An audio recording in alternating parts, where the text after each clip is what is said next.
네, 창업을 희망하시는 분들 이제 주목하셔야 할 시간입니다. 네. 제가 지난 시간에는요, 30대 젊은 나이에 추어탕 체인점을 시작해서 큰 성공을 거둔 그런 분의 이야기를 들어봤습니다. 네, 오늘도 그 자세한 이야기 조금 더 많이 들어볼 텐데요. 월간 음식과 사람의 칼럼니스트이자 주식회사 힐러의 윤지경 대표님 함께 하시겠습니다. 어서 오세요. 네, 어서 오세요. 네. 저희가 지난 시간에는 창업 시작부터 또 자리 잡기까지 이야기하다가 이제 오늘 다시 또 모셨는데 네. 오늘은 본격적으로 사업 확장하는 이런 이야기까지 나눠보겠습니다. 이 시기에는 어떤 특징들이 있을까요? 지난 시간 매장 오픈 당시 600개 정도의 매물을 분석한 끝에 현재의 정자점 자리를 선정했다고 말씀드렸는데요. 네. 그렇게 큰 노력을 들여 어렵게 선정한 건물의 건물주가 사실은 굉장히 꼼꼼하고 다소 꼬장꼬장한 분이셨다고 해요. 네. 건물에 못 하나 박는 것도 굉장히 어려우셨대요. 그런데 장사가 잘 되는 모습을 보이자 건물주는 간섭은 간섭대로 하고 그리고 계약은 1년마다 갱신하기를 희망했고요. 갱신할 때마다 몇 배씩이나 월세를 올리기도 했다라는 거예요. 그리고 또 어느 날은 주방에 내려와서 주방장한테 함께 동업을 하자라는 제안까지 하니까 서 대표는 굉장히 위기감에 빠지게 된 거죠. 네. 이러한 위기감 끝에 대비한 것이 새로운 자신의 터전을 직접 마련을 하는 거였는데요. 네. 그런 차에 매장의 앞 건물에 부동산 업자가 드나드는 것을 보고 해당 물건에 대한 조사와 자금 사정을 고려하여 그 건물을 매입하기로 결심을 하였습니다. 네. 하지만 그때까지 이를 위해 저축을 따로 해놓으신 것은 없으셨어요. 그러다 보니 이제 고향인 남원에서부터 출발해서 전주를 거쳐 서울로 올라오며 지인들에게 이 자금을 빌리게 되신 거죠. 네. 제가 그래서 그 전까지 이렇게 돈을 빌려보신 적이 있으시냐고 여쭤봤어요. 그랬더니 그 전까지는 없었지만 네. 그때부터는 계속 빌리게 되었다고 하시더라고요. 그런데 사실 돈을 빌리는 사람보다 빌려준 사람이 더 불안해지잖아요. 그럼요. 네. 그런데 주변의 지인들이 이렇게 서 대표에게 돈을 흔쾌히 빌려줄 수 있었던 것에는 서 대표의 신용의지 때문이었다고 합니다. 네. 매월 약속했던 이자는 꼬박꼬박 채워줬다고 말씀을 하시더라고요. 네. 그런데 그러다가 이제 제가 600개를 분석한 그 터전의 건물주가 드디어 건물을 내놓게 되셨다고 해요. 그런데 그 이유가 굉장히 토속적이셨어요. 그 건물주가 이제 점을 보러 가셨는데 점쟁이가 그런 말씀을 하셨다고 합니다. 1층에 있는 사람의 기가 너무 세서 그 기 때문에 그 건물에 집주인이 오래 있을 수가 없다라고 말을 한 거죠. 네. 그래서 건물주는 사실 시세보다는 높은 가격에 내놓았지만 서 대표는 신속하고 과감한 결정으로 두 번째 건물 매입을 감행하게 되었습니다. 두 개나 매입한 거예요? 네, 건물이 두 개 어우, 있으신 참. 거죠. 1년 네. 만에. 네. 이렇게 얘기를 들어보니까 뭐 시간도 참 잘 맞아 떨어진 것 같고 뭐보다 배짱이 좀 두둑하신 것 같다는 생각이 드는데 또 이분이 기발한 발상을 좀 했다고 해요. 사업 확장에 있어서 이 추어데이라는 걸 만들으셨다고 했는데 이것에 대해서 좀 더 자세히 설명해 주세요. 우리나라에 기념일이 굉장히 많이 있잖아요. 네. 발렌타인데이, 화이트데이, 얼마 전에 과자를 나눠주는 날 등등이요. 그리고 먹는 음식 쪽을 보면은 삼겹살 먹는 날 3월 3일 그리고 또 5월 2일은 무슨 날인지 아세요?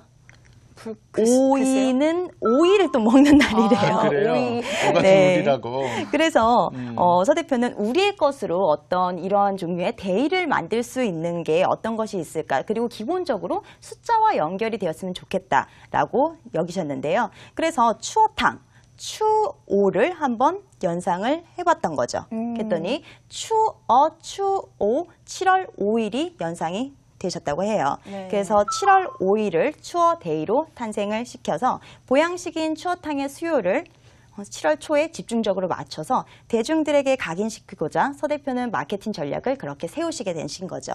사실 사업을 하면서 브랜드 마케팅은 굉장히 중요한 요소가 됩니다.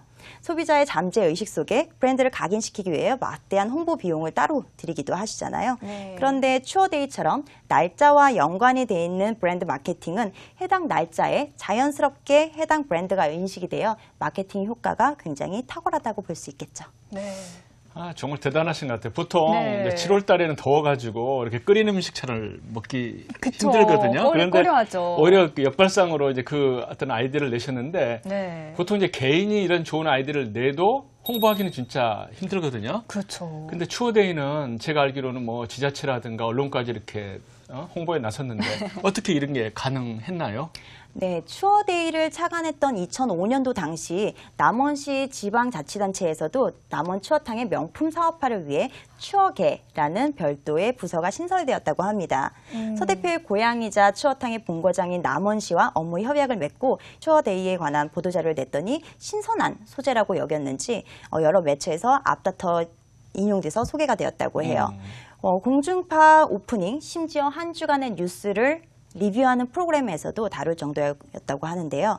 하지만 방송에서는 남원 추어탕에서 추어데이에 관한 이벤트를 연다라고만 될 수가 있지 브랜드를 노출시키지는 못하잖아요. 그러다 보니 사람들한테 혼동이 있었던 거죠. 첫 행사다 보니 모든 가맹점은 참가한 것은 아니었는데 행사 당일날 항의 전화가 굉장히 많았다고 합니다. 왜요? 네. 예측 불가능한 손님들이 몰려들기도 했던 거고요. 모든 가맹점에서 그 이벤트를 한다라고 생각을 했던 거죠. 그래도 행사를 사전에 미리 준비를 한 점포에서는 당일 매출의 평균치의 4배에서 5배까지 올라갔다고 하니 대중을 상대로 하는 언론 홍보라 아쉬운 부분도 분명 있지만 충분한 홍보 효과를 볼 수 있었던 것이죠. 네. 역시 좋은 뉴스건 안 좋은 뉴스건 홍보가 된다는 측면이 중요했던 것 같습니다. 자, 외식업에서 또 하나 중요한 게 바로 이 사람 간의 문제인 것 같아요. 네. 이 서 대표의 경우는 60여 개의 체인점이 있다고 하셨는데 그렇다면 이 종업원 관리도 정말 힘들 것 같아요. 네, 요즘은 직원들이 단순히 월급을 주고 부리는 사람들의 개념이 아니잖아요. 네. 자신의 사업처럼 헌신을 다해 일하는 직원 한 명이 상당한 매출을 일으키기도 하죠. 그래서 제가 평소 강조하는 것이 바로 힐링 경영인데요. 사업주와 직원 간의 끈끈한 유대감을 형성해서 가족같이 단합을 한다면 굉장한 시너지가 발생할 수 있겠죠. 네. 그래서 서 대표가 직원들과 직접 함께한 것이 마라톤 대회에 대한 참가라고 합니다. 네, 처음에는 직원들하고 10km를 뛰다가 두 번째에는 하프 코스까지 도전을 하게 되었는데요. 직원들이 다음 날 일을 못하겠다고 난리가 났더라고 해요. 네. 운동을 안 하던 분들이 하프까지 도전하시는 거에는 조금 무리가 따르셨겠죠. 네. 그래서 직원들의 의견을 적극 반영을 해서 기본을 10km로 정하고 이때 사원회에서 건강 증진 기금으로 10km당 10만 원씩 지원을 해준다고 합니다. 네. 같이 땀을 흘리면서 뛰고 나면 마라톤이라는 공동 대화 주제가 생기고요. 서로를 응원하는 과정에서 팀워크도 더 돈독해져서 직장 내 분위기가 한결 더 활발해졌다는 것이 서 대표의 증언이었는데요. 네. 힐링 경영의 중요성을 다시 한번 실감하게 되었습니다. 아마 직원이라든가 정보업 문제 때문에 또 고민하시는 분들이 많으실 텐데 네. 여러 가지 아이디어를 얻으셨을 것 같습니다. 네. 또 보통 이제 창업하는 분들이 또 은퇴한 분들도 많지만 또 창업을 하는 그 이유 중에 하나가 창업에는 은퇴가 없다 이런 분들도 계시거든요. 네. 이분은 그 은퇴에 대해서는 어떤 생각을 가지고 계세요? 사실 서 대표 같은 경우에는 일을 할 수 있는 것은 즐거움이라고 표현을 하셨어요. 네. 그래서 일을 할 수 있는 한 계속 하시겠다라는 의지도 표현하셨는데요. 하지만 일을 생계형 일과 취미형 일로 구분을 한다면 그 경계를 넘어서는 것은 60에서 65세 정도로 예상을 하셨고 말씀하신 대로 자영업에 있어서는 은퇴 시기가 조금 늦다는 점을 감안을 했을 때 네. 이를 위해 꾸준한 미래를 준비를 하고 계시더라고요. 제가 찾아뵈었을 당시만 해도 매장 내부 공사가 한참이었는데요. 14년 차가 된 매장을 중장기적으로 30년, 50년, 길게는 100년까지도 더 갈 수 있게끔 새로운 기초 공사를 단행하고 계셨어요. 그리고 지하에는 단체 PT 모임 등을 할 수 있는 공간을 별도로 마련을 해두고 계셨고요. 빔 프로젝트 등이 설치되어 있는 그 공간에는 젊은 사람들이 회의도 주재할 수 있고 여러 놀이 모임 등도 갖출 수 있게끔 마련을 해두신 거죠. 네. 또한 올해부터는 프랜차이즈 MBA 과정도 밟고 계시는 모습을 보았습니다. 네, 끝까지 노력하시는 모습 참 대단한 것 같습니다. 힐링 경영 또한 굉장히 인상 깊었는데요. 끝으로 이 성공 창업자가 밝히는 재테크 노하우, 이것 또한 준비해 오셨다면서요? 네. 서 대표의 재테크 노하우를 한마디로 표현한다면 선저축 후 지출이라는 말로 정리해 드릴 수가 있겠는데요. 네. 건물을 매입하면서 빚이 생겼고 이 건물에 빚이 있다라는 생각에 지출을 줄이고 빚을 갚아나가는 형태로 정리를 거듭하신 거죠. 그런 과정에서 강제저축을 해버리게 되고 그 결과 빚이 모두 청산이 된 지금 현재의 시점에서는 온전한 건물이 자신의 자산으로 남아있게 되는 겁니다. 서 대표는 세월의 흐름 속에서 선저축 후 지출의 효과를 직접 목격했다고 하시는데요.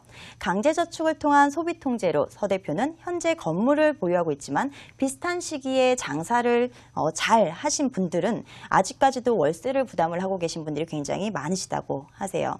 아무래도 수중에 돈이 있게 되면은 이거를 좀 더 쓰게 되잖아요. 그런데 세월이 10년, 20년 이렇게 지나가다 보니 지출을 통제하고 저축을 먼저 한 사람과 그렇지 않은 사람 간에는 간극이 벌어질 수밖에 없게 된 거죠. 네. 물론 서 대표의 경우에는 부동산 가격 상승기였고 저축이라는 표현보다는 투자라는 개념이 더 정확하겠지만 여기서 강조하고 싶은 것은 선저축 후 지출을 통한 강제저축, 소비 통제입니다. 서 대표가 직접 세월을 통해 검증을 하였듯이 시대를 불문하고 강제저축과 소비통제는 그 무엇보다도 탁월한 기본적인 재테크 비법이라고 볼 수 있겠죠. 네. 네, 아주 꼼꼼하게 말씀 준비해 오셨는데요. 네. 윤지경 칼럼니스트 글만 잘 쓰시는 분인 줄 알았더니 말씀도 아주 잘 해주셨습니다. 네, 그렇습니다. 앞으로도 개성 넘치는 성공 창업 사례들 많이 들려주시기 바랍니다. 지금까지 월간 음식과 사람 윤지경 칼럼니스트와 함께했습니다. 오늘 말씀 고맙습니다. 감사합니다.